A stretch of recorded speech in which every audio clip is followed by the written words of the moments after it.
Certain டைமுக்கு certain பீரியடுக்கு certain க்ரீம்ஸை கொடுக்கணுன்னா அவ்வளோதான் கொடுக்கணும். அதுக்கு மேலே வந்துட்டு நாங்களே கொடுக்க மாட்டோம். அடிக்டிவ் நேச்சர் ஒன்று, ஸ்கின்னோட டேமேஜ் நேச்சர். ஸோ இந்த ரெண்டுத்தையும் கருத்தில் எடுத்துகிட்டு நாங்களே கொடுக்க மாட்டோம். ஸ்டாப் பண்ணிவிட்டு அதை வந்து நீங்கள் மெயின்டெனன்ஸ் பண்ணிக்கோங்க. இதை வச்சு நம்ம இவ்வளோ இறக்கி கொடுத்துட்டேன் உங்களுக்கு பிக்மெண்டேஷன், இதை வச்சு நீங்கள் மெயின்டைன் பண்ணிக்கோங்க, அவ்வளோதான்.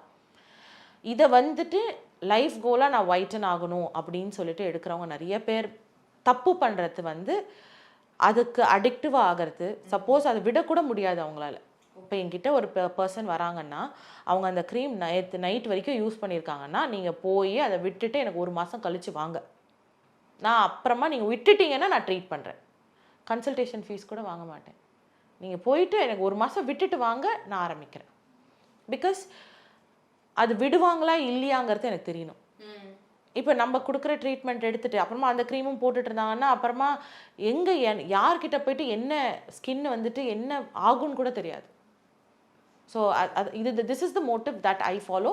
But most of my colleagues, என்னோட ஃப்ரெண்ட்ஸ் எல்லாருமே டெர்மட்டாலஜிஸ்ட் நீங்கள் பார்த்துட்டு இருக்கவங்க எல்லாருமே அதுதான் ஃபாலோ பண்ணிகிட்டு இருக்காங்க.